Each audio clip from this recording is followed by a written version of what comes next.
Yo, this shit OP. Hola cabros, ¿cómo están? Hoy les traigo un tema muy interesante que trata sobre la planificación del entrenamiento de fuerza.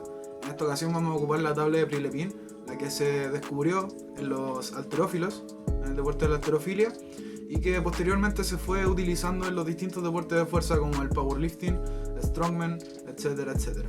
Así que vamos a ver de qué trata. Esta información se recopiló desde una actualización que hizo Christoph el año 2005, el que tomó esta tabla y le agregó ciertas herramientas que nos van a ser muy útiles al momento de planificar.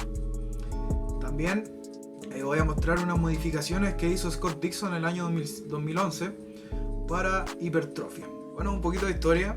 Prilepin fue un científico deportivo ruso que entre los años 60 y 70 recopiló información de los entrenamientos de más de 1000 atletas de halterofilia. Ya entre ellos se encontraban campeones nacionales y europeos. Prilepin formuló una tabla muy simple que la llamó con su nombre, la tabla de Prilepin. Bueno, ¿y dónde se usa esta famosa tabla de Prilepin? Bueno, la tabla de Prilepin, que fue originalmente hecha para halterofilia, se usa actualmente en planificaciones de powerlifting como la Wedler 531 o la Macao 5x5, ¿ya? Que son unas bien comunes que se pueden encontrar por ahí por internet. También se puede usarla para la planificación de diversos deportes de fuerza, ¿ya? Esto no es solamente sujeto a halterofilia o a powerlifting. Primero, para poder entender la tabla de Prilepin, debemos entender el concepto de intensidad de entrenamiento en los deportes de fuerza, ¿ya? Primero, la intensidad en los deportes de fuerza es un porcentaje del máximo peso que puedas levantar o de tu 1RM, ¿ya? Palabras más técnicas. Por ejemplo, si estás levantando 70 kilos y tu máximo es 100 kilos en alguno del movimiento que estés realizando, tú estarías trabajando a un 70% de tu 1RM. Bueno, ¿y cómo se usa la tabla de Prilepin? Bueno, si trabajamos al 70 o 80%, entre esos rangos, la tabla nos dice que realizaremos series de 3 a 6 repeticiones, ¿ya? El número total de repeticiones se debe mantener entre 12 y 24, pero nos da un número óptimo de repeticiones totales, que en este caso serían 18 repeticiones para un solo movimiento, ¿ya? Si hacemos menos de estas 12 repeticiones, el estímulo sería muy bajo y no provocaríamos adaptaciones al entrenamiento de la fuerza, ¿ya? Pero si hacemos más de 24 repeticiones, acumularíamos mucha fatiga y podríamos obtener resultados negativos, como una lesión o el sobreentrenamiento. Bueno, y aquí Christoph en su actualización del año 2005 nos muestra una fórmula que él sacó de la tabla que nos correlaciona el volumen y la intensidad de trabajo, ¿ya? O derechamente nos hace una fórmula del índice de fatiga que nos puede provocar un entrenamiento. Aquí la fórmula nos dice que el INOL, ¿ya? Un concepto que tiene él, de una serie o de varias series se compone por el número de levantamientos a una cierta intensidad partido por 100 menos la intensidad que nosotros vamos a estar trabajando en esa serie, ¿ya?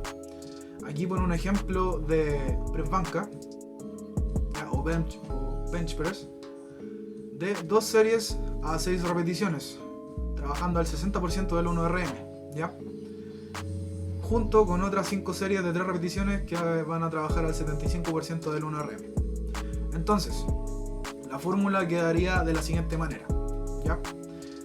Nosotros multiplicamos esas 2 series por las 6 repeticiones y las dividimos por 100, que es una constante, ¿ya? 100, siempre va a estar el mismo número, menos la intensidad de lo que nosotros vamos a trabajar. Esa intensidad siempre va a cambiar cada entrenamiento, o se va a mantener semana a semana, pero siempre va a tender a cambiar. Esa es una variable, ¿ya? Y después lo sumamos a la otra 5 series por 3 repeticiones al 75%. Entonces ahí quedaría 5 series por 3 repeticiones, ahí nos daría 15, partido en 100 menos 75%, que es la intensidad con la que nosotros vamos a trabajar esas 5 por 3, ¿ya? Repeticiones. Entonces nos quedaría que el INOL total de esos dos conjuntos de series nos quedaría en 0,9. Siguiendo con la fórmula, aquí nos hace la diferencia entre dos intensidades muy parecidas, pero que están un poquito alejadas de sí mismas. Un entrenamiento al 72% y otro entrenamiento al 77%, ¿ya? Hay una diferencia no tan grande ni tampoco tan pequeña. ¿ya? Pero para estas dos intensidades se hacen dos fórmulas diferentes. ¿Por qué? Porque son intensidades distintas, ¿ya? Por ejemplo, para el entrenamiento 1, nosotros que tenemos 6 series de 4 repeticiones, que serían 24 repeticiones totales, al 72% del 1RM, nosotros tenemos la fórmula de Inol, que se expresaría de la siguiente manera: 24 repeticiones, que son las repeticiones totales, dividido en 100 menos 72% del 1RM, o sea, la intensidad de lo que nosotros estamos trabajando, y nos daría un Inol de 0,86, ¿ya? 0,86. Y luego tenemos este entrenamiento al 77%, el que nos da 6 series de 4 repeticiones, ¿ok? Entonces el número total va a ser el mismo, 24 repeticiones, pero la intensidad cambia, 77%. Entonces la fórmula nos quedaría que 24 repeticiones totales la dividimos entre 100 menos 77%, que sería la intensidad que cambió, y nos va a dar un diferente Inol. O sea que la fatiga que nosotros vamos a provocar con este entrenamiento, con el segundo entrenamiento, va a ser mayor que con la que nosotros realizamos el entrenamiento pasado. Nos daría un Inol de 1.04. O sea, igual es una diferencia grande. Para saber cuántas repeticiones nosotros podremos realizar con un Inol determinado a una intensidad específica, solo debemos poner los datos en la siguiente fórmula, que les voy a mostrar en pantalla. Bueno, y para el Inol de un entrenamiento, Christoph nos pone estos parámetros, ¿ya? Por ejemplo, tenemos menos de 0,4. Aquí Christoph dice que son muy pocas repeticiones y un estímulo insuficiente. De 0,4 a 1, nosotros tenemos que es fresco, ¿ya? Realizable. O sea, es óptimo si no estás acumulando fatiga en tu entrenamiento. Estamos hablando de un solo entrenamiento, ¿ya? Y de 1 a 2 es duro, pero bueno para fases de carga. Y mayor a 2 en un entrenamiento ya es brutal. Nosotros, si queremos que nuestro entrenamiento nos mantenga fresco y no acumulemos fatiga, le daremos un número entre 0,4 y 1, ¿ya? Que es lo que les dije que nos mantiene fresco, ¿ya? Entonces, por ejemplo, si queremos trabajar con un Inol de 0,6, ya que está entre esos parámetros, al 80% del 1RM, la fórmula nos quedaría algo como esto, que ahí se va a mostrar en pantalla, ¿ya? Ahí está la resolución matemática, y con este resultado, la fórmula nos dice que tendríamos que realizar 12 repeticiones al 80% del 1RM para producir 0,6 de Inol. Luego Christoph también nos propone unos parámetros para el Inol semanal, ¿ya? O sea, la acumulación de varios entrenamientos de la semana. Los parámetros que nos da es que menos de 2 es fácil realizable y bueno para semanas agotadoras o puesta a punto que nosotros estemos realizando para llegar a una competencia, ¿ya? Entre 2 o 3, que es duro pero realizable y bueno para fases de carga. Entre 3 y 4 sería brutal, mucha fatiga, bueno por tiempo muy limitado y especial para microciclos de choque, ¿ya? Para sus planificaciones. Y más de 4, Christoph nos dice que ¿estáis loco? Como no. Un ejemplo con este Inol semanal es que si nosotros queremos que una semana sea dura pero que se pueda hacer sin problema, nos ubicaremos entre 2 y 3, ¿ya? De la tabla. Por ejemplo, si queremos trabajar en nuestra semana al 80% del 1RM con un Inol de 2,5, desarrollaremos la fórmula de la siguiente manera. Ahí se va a mostrar en pantalla la resolución matemática de la fórmula. Entonces, el resultado que nos da esta fórmula es que podríamos realizar un volumen de 50 repeticiones por movimiento al 80% del 1RM en una semana de entrenamiento para producir un Inol de 2,5. Aquí también de esto deriva la diferencia entre 5 series de 2 repeticiones y 2 series de 5 repeticiones a una intensidad del 80%, por ejemplo. Estos dos tipos de entrenar son bastante diferentes. ¿Por qué? Porque al realizar 5 series de 2 repeticiones al 80%, el Inol por serie, ya en una serie, tendremos de 0,1, o sea que es bajo, ya que el Inol se concentrará en varias series, ¿ya? Pudiéndonos recuperar más rápido entre series y no correríamos riesgos de que la fatiga afecte la técnica de los movimientos. Si nuestro objetivo es realizar la técnica de manera perfecta sin que se vea afectada por la fatiga, esta es la manera. Ahora bien, si realizamos 2 series de 5 repeticiones, el Inol del entrenamiento se concentraría en muy pocas series, ¿ya? No solamente 2 series, provocando más fatiga en comparación a la manera anterior de distribuir la serie de repeticiones. esto podría acumular mucha fatiga rápidamente en poco tiempo, lo que podría afectar la técnica de nuestros movimientos. Bueno, si nuestro objetivo es acumular fatiga sin preocuparnos al 100% de la técnica, esta es la manera. Ahora nos vamos con la tabla modificada para hipertrofia, expuesta por Scott Dixon el año 2011. ¿Ya? Esta tabla es casi la misma que la original. La rep y la intensidad se mantienen iguales, pero se le agregan dos cositas más. ¿Ya? Primero se le agrega un tiempo de descanso entre series, ¿ya?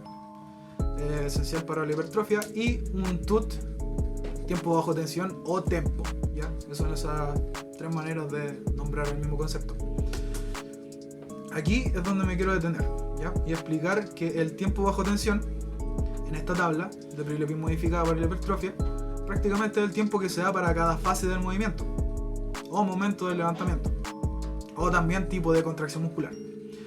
En este caso se da un tiempo para el descenso o fase excéntrica del movimiento, para la pausa entre el descenso y el ascenso, para el ascenso o fase concéntrica del movimiento y para la pausa entre una repetición y otra dentro de una sola serie, ¿ya? Pongamos un ejemplo de una sentadilla al 70% del 1RM, ¿ya? El que nos sugiere un tiempo bajo tensión o tempo de 4-1-1-1, donde nos dan 4 segundos para el descenso o la fase excéntrica del movimiento, un segundo para la pausa entre el descenso y el ascenso, un segundo para el ascenso o fase concéntrica del movimiento y un segundo para esperar entre repeticiones en una sola serie. Bueno, y nosotros, si estamos trabajando al 70%, se nos da una sugerencia de 60 segundos a 90 segundos de descanso entre series.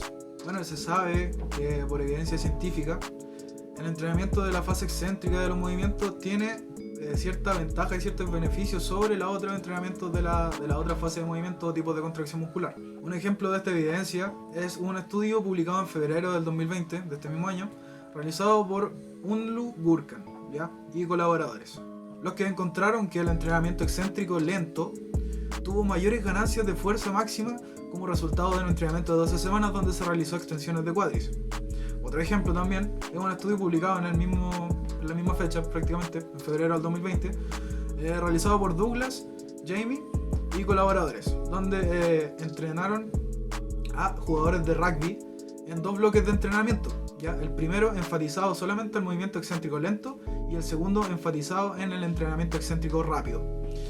Obtuvieron como resultado que el entrenamiento excéntrico lento tuvo mejoras superiores en el test del 1RM en sentadilla y que también tuvo efectos superiores al otro tipo de entrenamiento, el segundo bloque, sobre la hipertrofia. Bueno, antes de ir finalizando el video, quería contarles mi experiencia usando la tabla de Prilepin, porque cómo les voy a explicar algo que nunca he usado, ¿cierto?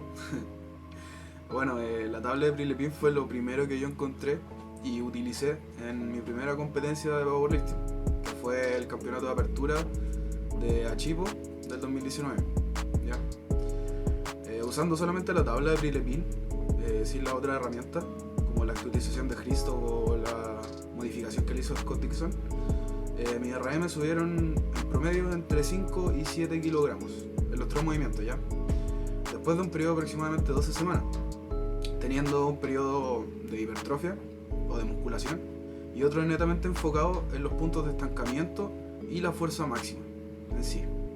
Además, yo tenía una disfunción patelofemoral el año pasado, o derechamente dolor de rodillas como todos lo conocen, pero usando el entrenamiento excéntrico aplicado por Scott Dixon a la tabla de Prilepin durante 2 periodos diferentes, pude ver una notable reducción de mi dolor de rodillas a medida que iba aumentando mi fuerza máxima en la sentadilla, el nivel de mi técnica y las ganancias de masa muscular en mis extremidades inferiores o las piernas, derechamente, ¿ya? Dicho esto, les recomiendo al 100% la tabla de Prilepin con todas las herramientas que les mostré, ya que es una de las maneras más fáciles, a mi parecer, de empezar a planificar entrenamientos de fuerza de manera efectiva. Comprobado. Muchas gracias por quedarse hasta el final del video, espero que les haya gustado y si tienen preguntas relacionadas con el tema estaré dispuesto a responderlas, ¿ya? Espero que tengan un buen día y nos vemos en otro video de Ciencias del Deporte. Chao.